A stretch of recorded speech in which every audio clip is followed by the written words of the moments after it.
Yun, isang mapagpalang hapon sa inyong lahat mga buddy. Kamusta po kayong lahat? At pasensya na kayo mga buddy, wala tayong upload kasi dito po tayo sa probinsya mga buddy. May naasikaso rin po kasi ako dito. Si Mrs. EJ kasama ko. Andito kami ngayon sa mga buddy, pakita ko lang. Ayan, ayan yung lugar.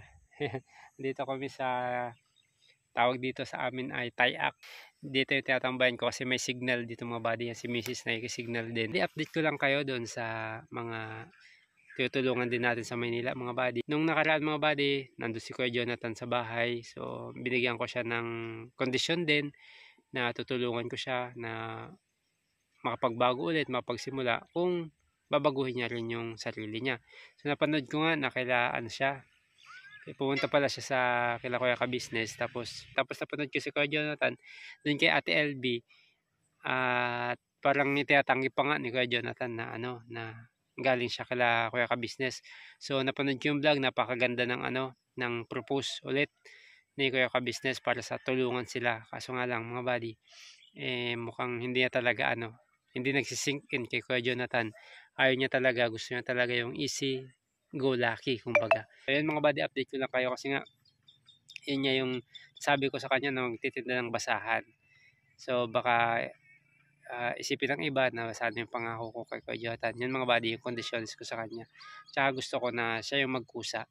About naman kila Nanay Gina, kila Kuya Jan mga buddy, wala akong update sa kanila, hindi ko kayo na-update. Kasi mga buddy, tapos na yung part natin, ang pagtulong sa kanila. Although hindi naman natatapos yung patuloy ang pagtulong sa kanila. Pero yung part kasi natin mga buddy, nagawa na natin. At saka yung sinabi ko din sa kanila na kondisyon na kung gusto nila magtinda din ng basahan, bibili ko sila ng pot holder, mga doormat. So, susubukan natin. Ang nangyayari kasi mga buddy, parang ako na lang yung nag-i-insist lagi sa kanila. So, kinausap ko na rin naman si Nanay Gina dati, si Kuya Jan, na gusto ko sa kanila naman manggaling o sa kanila, yung pagpupursige ba nila na gawin yung bagay na yun. Kasi ang nangyayari kasi mga buddy, kung hindi mo sasabihin sa kanila, hindi nila gagawin. Kung kailangan mong sabihin sa kanila na ganito ang gawin nyo, puntahan mo sila sa bahay para ibigay yung naiisip mo para sa kanila. Hindi naman kasi maganda yun mga buddy. So, baka napapanood to ni Kuya Jan, nila Nanay Gina, wag po kayong magdadamdam. Sabihan ko naman po kayo. Kasi gusto ko makita na sa inyo po kasi yung kumbaga sa inyo magmumula yung kagustuhan nyo na magbago din yung kalagayan ng buhay, lalo nga dun sa pagtitinda nyo. 'Di ba? Lagi kong sinasabi sa kanila na mag-isip sila ng paraan, kami naman tutulungan namin sila. Maganda kasi yung kusang palo kumbaga sa kanila nagsisimula yung pagbabago. So kinausap ko si Kuya Jan kung anumang oras, punta lang sa bahay, kunin yung paninda, sabihan sa akin kung gusto na nilang magtinda. So wala mga buddy, wala ring nangyari, wala ring pumunta sa bahay.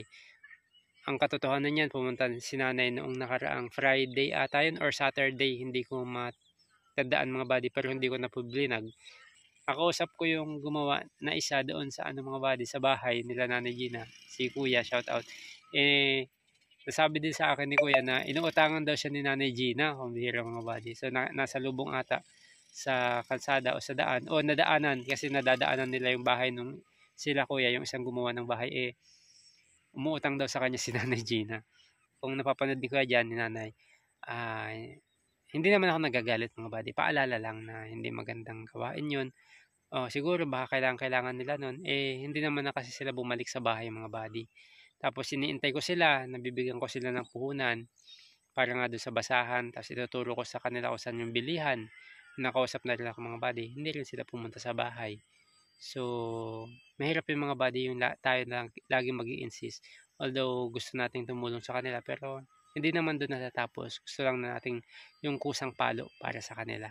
So yun mga buddy, in-update ko lang kayo at yan para at least may update po kayo para baka nagtataka po kayo kung bakit wala tayong upload. May mga vlog po ako sa kanila pero hindi ko na lang din in-upload kasi yung mga buddy alam ko na ayaw ko kayong ma-stress. Kay Kuya Jonathan yan. Marami kasing nag-ano din na wag mo nang i-vlog ganyan. Pero yung mga bagay ay pinapakita ko lang naman yung mga bagay na kailangan. At kung may mga bagay na may magagawa naman tayong mabuti sa ating kapwa, ginagawa po natin. Pero yung iba, yung mga personal na usapan na o needs, personal na pagkikita, hindi ko na po binablog yun mga buddy. Yun, update ko lang po kayo at saka nandito po kami sa probinsya ngayon mga buddy.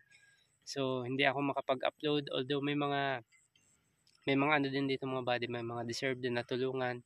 So titignan ko pa mga buddy kasi hindi naman pwedeng ano kasi mga buddy, si Kabsato palagi natin gamitin gawa ng yung daan hindi pa siya simentado mga buddy at doon pababa sa amin medyo mahirap pa yung daan kaya syempre yung gulong baka hindi naman kami makauwi mga buddy ng Maynila. So kumbaga dito lang kami pag nagsisignal. Syempre iwas din sa gastos. Kasi dito mga buddy kahit magulay-gulay kami libre na. Sa Maynila kasi lahat binibili. At yun mga buddy, yun nga, in-update ko lang kayo para may idea po kayo. Pero abangan nyo po yung mga susunod na vlog natin. Sana supportahan nyo pa rin po ako kahit nandito po tayo sa sa probinsya. Tignan po natin kung ano yung pwede nating maitulong sa mga kababayan natin dito. Hindi man ganoon kalaki pero pag-umpisa po natin, sama-sama po tayo na sa pagtulong, paggawa ng mabuti. At yan naman ay hindi ko magagawa kung wala po kayo. Yan mga buddy, salamat at medyo gabi na, hapon na.